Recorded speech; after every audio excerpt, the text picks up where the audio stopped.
नमस्कार मित्रांनो, लग्नानंतर होईलच प्रेम या मालिकेत येत्या आठवड्यात असं दाखवलं आहे की तेव्हा सगळेच जण खाली असतात तेव्हा वसवात्या म्हणते की नंदिनी, तुझा पुरावा तर पलटला की ग, काहीच कामाचा नाही ठरला. तेव्हा काव्या खूप चिडते आणि काव्या म्हणते, आत्याबाई येणारी वेळच ठरवेल, तुमचा खरा चेहरा आम्ही सगळे मिळून सगळ्यांसमोर आणू.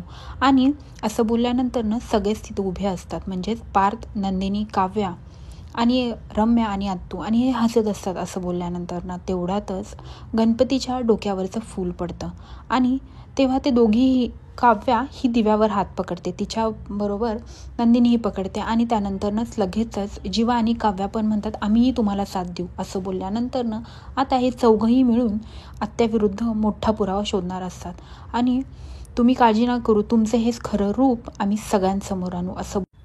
असं बोलल्यानंतर कारण की आता त्या दोघीच नसून तर त्यांच्यासोबत जीवा आणि पार्थ हे दोघं पण असतात, त्यामुळे ह्या दोघींचा चेहराच उतरतो आणि ते चौघही शपथ घेतात की आम्ही चौघही मिळून तुझा खरा चेहरा सगळ्यांसमोर आणू.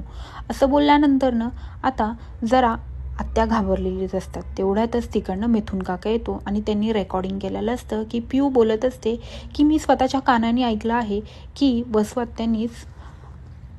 वसवात्यांनी नंदिनीला लग्नातनं किडनॅप केलं. ही व्हिडिओ तो सगळ्यांना दाखवतो. अशा रीतीने आता वसूचा खरा चेहरा हा सगळ्यांसमोर आलेला असतो, कारण की नंदिनी जे काही ओरडून सगळ्यांना सांगत असते ते खरं ठरलेलं असतं.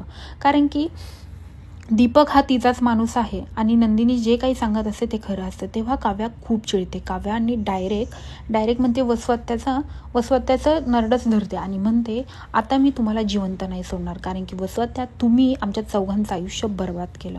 तुम्हाला काय वाटतं, तुम्ही कसे वागाल आणि आम्ही एनी टाईम सहन करू?